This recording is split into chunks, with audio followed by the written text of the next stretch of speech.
ദിവസവും രാവിലെ സ്കൂൾ ഗേറ്റിലൂടെ അകത്തേക്ക് പോകുന്നു. ഈവനിംഗ് സൈക്കിളിൽ ട്യൂഷന്റെ തിരക്കിനിടയിൽ നിങ്ങൾ ഇവരെ തീർച്ചയായും കണ്ടിട്ടുണ്ടാകും. അവരുടെ തോളിൽ ഭാരമുള്ള ബാഗ് ഉണ്ടാകും. പക്ഷെ ശരിക്കുള്ള ഭാരം അവരുടെ മനസ്സിലാണ്. അധ്യാപകരുടെ ചോദ്യങ്ങളും മാതാപിതാക്കളുടെ സ്വപ്നങ്ങളും സഫലമാക്കാൻ അവർ ശ്രമിക്കുന്നു. കൂട്ടുകാർ പോലും ഇപ്പോൾ അവർക്ക് മത്സരാർത്ഥികളായി മാറുന്നു. അസൈൻമെന്റുകളുടെ തിരക്കിനിടയിൽ പ്ലേ ഗ്രൗണ്ട് അവർക്ക് വെറും ഓർമ്മയായി മാറുന്നു. ഒരു കാലത്ത് സന്തോഷം പകർന്ന ഹോബികൾ ഇന്നവർക്ക് സമ്മർദ്ദം നൽകുന്നു.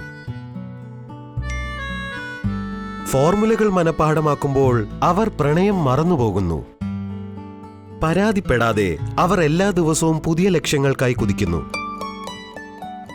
ഉറക്കം കിട്ടിയാലും ഇല്ലെങ്കിലും അവർ സിലബസ് പൂർത്തിയാക്കിയിരിക്കും. ഉയർന്ന പ്രതീക്ഷകളുടെ ടൈ കെട്ടി ഒരു സ്റ്റുഡന്റ് അവന്റെ കടമകളെല്ലാം നിറവേറ്റുന്നു. പക്ഷെ നിങ്ങൾ എപ്പോഴെങ്കിലും ചിന്തിച്ചിട്ടുണ്ടോ, കുട്ടിക്കാലം തൊട്ടേ അവർ നല്ല നാളേക്കായി കാത്തിരിക്കുന്നു. പക്ഷെ ഇന്ന് അവരോട് ചോദിച്ചാൽ അവർക്ക് മാർക്സും റാങ്കുകളും ഓർമ്മയുള്ളൂ. വല്ലപ്പോഴും സ്വയം ചോദിക്കൂ, ഈ സ്കൂൾ ദിനങ്ങളിൽ അവർ എത്രത്തോളം ജീവിച്ചുവെന്ന്. എല്ലാവർക്കും അറിയാം, ഈ മനോഹര ദിനങ്ങൾ ഇനി ഒരിക്കലും തിരിച്ചു വരില്ലെന്ന്. അതുകൊണ്ട് അടുത്ത തവണ നിങ്ങളൊരു സ്റ്റുഡന്റിനെ കാണുമ്പോൾ നിനക്കെത്ര മാർക്ക് കിട്ടിയെന്ന് ചോദിക്കരുത്. അതിനു പകരം ഇന്ന് നീ എത്ര തവണ പുഞ്ചിരിച്ചു എന്ന് ചോദിക്കൂ.